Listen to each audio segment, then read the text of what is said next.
Okay, I have fixed bugs, some of them, and I have designed new user interface at some point, and I had deployed new functions, and here it is.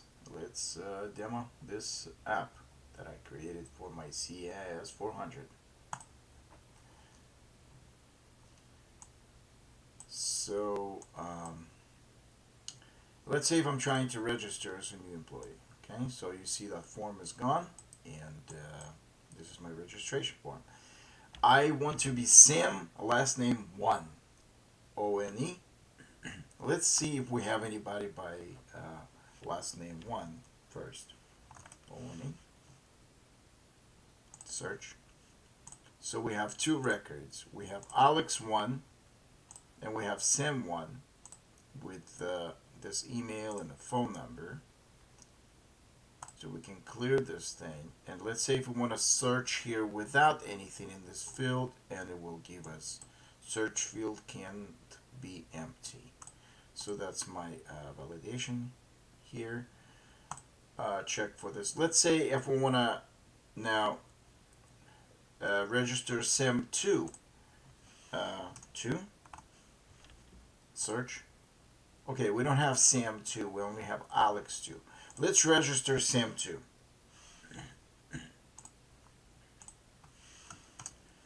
SAM2, email is sam2@dns.com.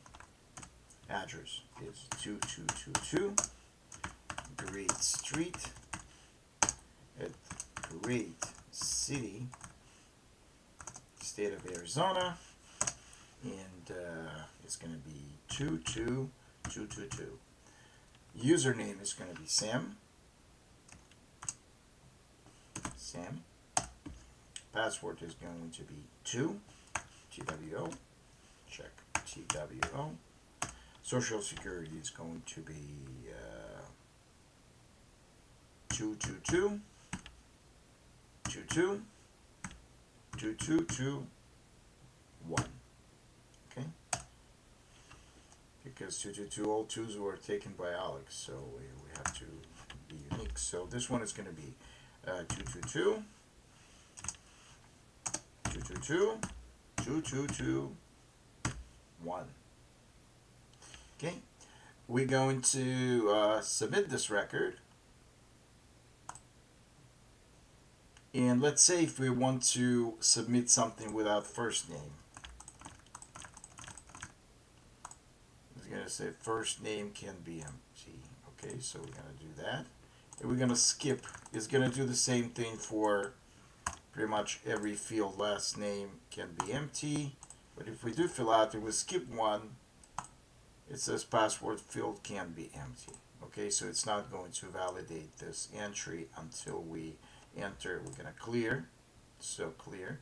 Now we're going to check if Sam last name 2 was registered in the record, in the database. So we're going to do search. And sure enough, we have Sam 2 with the weird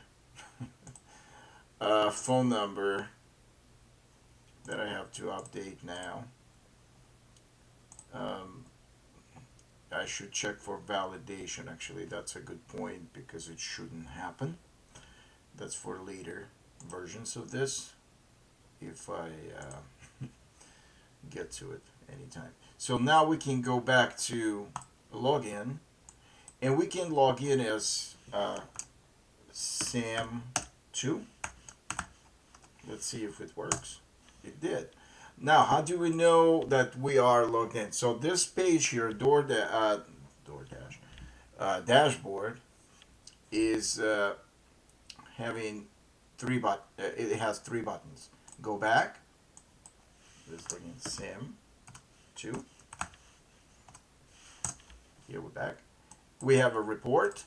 This page report is still under construction. Nothing works here other than just go back to dashboard. But we're still logged in as a Sam2. So how do we check for that? When you go to equipment to check in or out equipment, we have new employee ID generated here in the database. So we can see that employees, we updated employee here, SIM26, sure enough, there it is. And Social Security here. And there it is.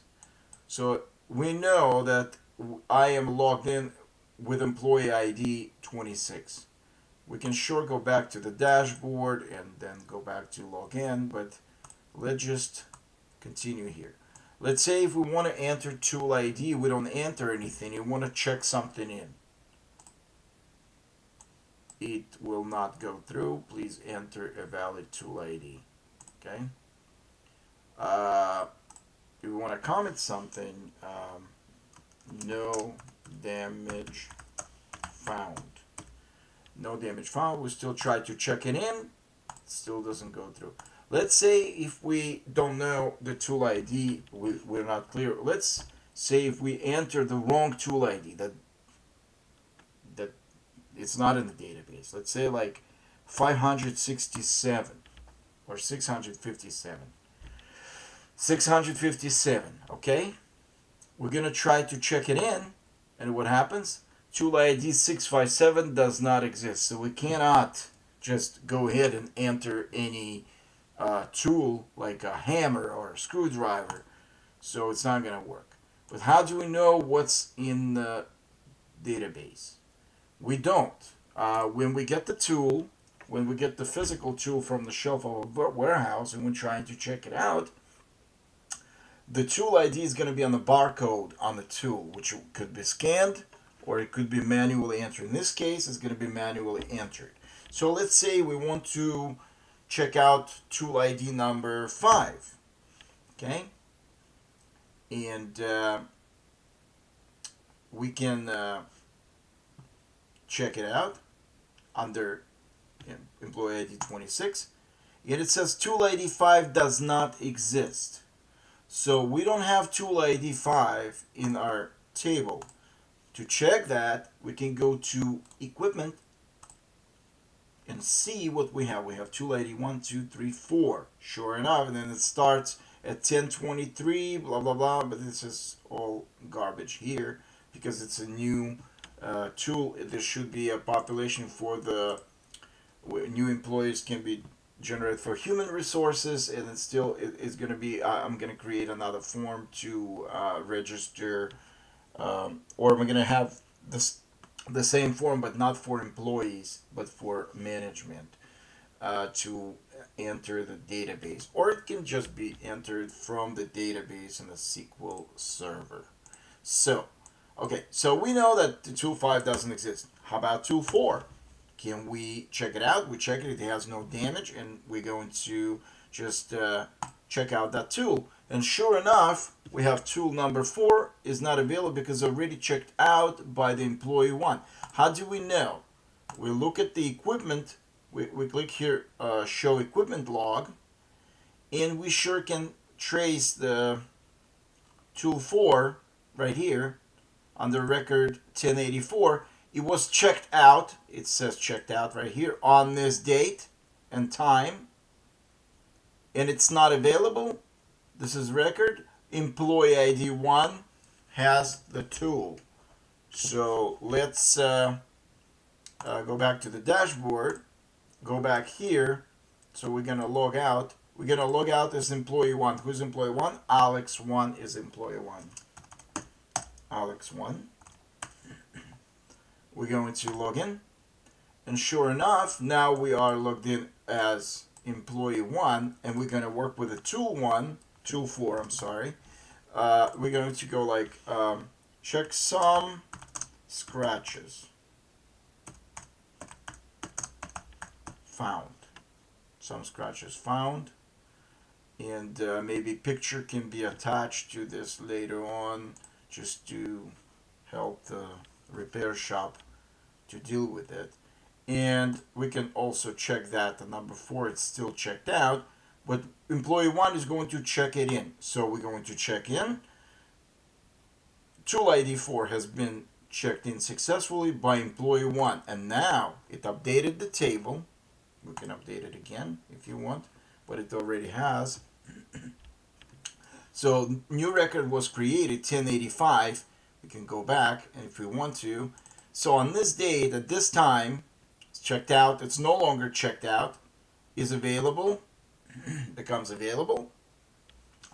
Because it's not in repair shop, there will be one more column to see if it's in repair shop or not, or available or not, whatever. So current record is this. This is the last current record, and comment is comment did not register. But will it register if we check in? Already checked in and available. Tool 4 is already checked in and available. Okay. Check out. Was successfully check out. So it's checked out, not available, current. Some scratches found. So here's the comment, and I have to change this user interface a little bit, but nonetheless, okay, here it goes. So now if we go to check it out again, it's going to say tool 4 is not available because already checked out by employee 1. So we cannot check out one tool twice. We can check it in. It says has been checked in successfully by employee 1, which is going to reflect on this record. Now it's available. Now we can go back and log in as employee. Alex 4. Alex 4.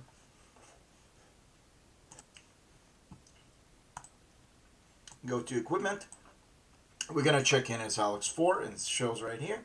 We're going to use with tool 4, comment scratched, and we're going to check out. It was successful check out by employee 4, ID 4. Now, when we see this, it's going to show checkout, not available, and scratched. So now we know a little bit about the tool dashboard. What else did I want to show you? That's pretty much it, I think. So when we close this page, it will terminate the application.